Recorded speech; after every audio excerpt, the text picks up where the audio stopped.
Thank you very much. No singing, no dancing.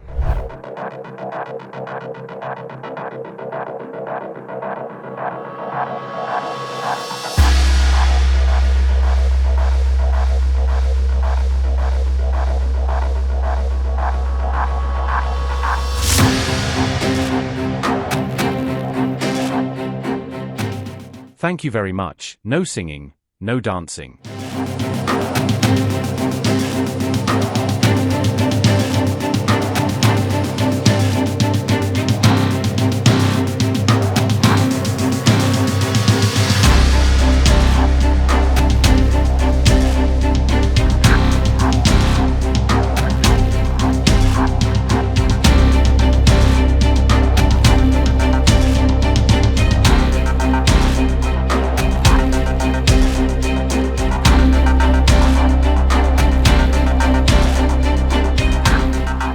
As for the training of strategic offensive forces, this once again.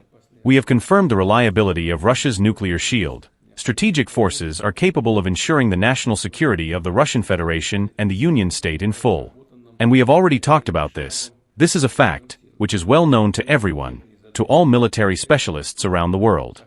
As they call it, the modernity of our armed forces. The nuclear deterrent forces are at the highest level possible, and probably, without any exaggeration, can be said to be at a higher level than any other nuclear state. Now regarding the exercise that was conducted, I asked the Chief of the General Staff to report on another event. I briefly mentioned it in my introductory remarks. It involves the testing of the Burevestnik cruise missile with unlimited range and a nuclear energy installation. I know that I have a report from the industry, generally unknown assessments of the Ministry of Defense. This is, after all, a unique piece of equipment that no one in the world has.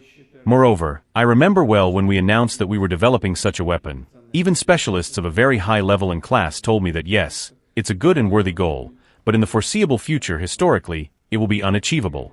That was the opinion of specialists, I repeat, of high class. And now decisive tests are completed. There is still a lot of work ahead to put this weapon on combat duty. It's clear, all necessary regulations need to be followed in the implementation. But nevertheless, the key tasks are now achieved, as I understand, and I would like to hear the opinion of the Chief of the General Staff. Russia said this week that they've tested a new missile that can go more than 8,000 miles. Is that saber-rattling for you? What is that? They know we have a nuclear submarine, the greatest in the world, right off their shores. So, I mean, it doesn't have to go 8,000 miles, and they're not playing games with us. We're not playing games with them either.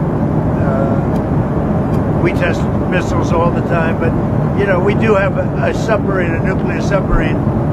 We don't need to go 8,000 miles. And I don't think it's an appropriate thing for Putin to be saying either, by the way. He ought to get the war ended. A war that should have taken 1 week is now in its soon 4th year. That's what he ought to do instead of testing missiles. Mr. President, should the EU use frozen Russian assets to help pay for defense of Ukraine? I don't know. You have to ask EU. I'm not involved in that. That's up to EU. Are you considering additional sanctions against Russia? You'll find out.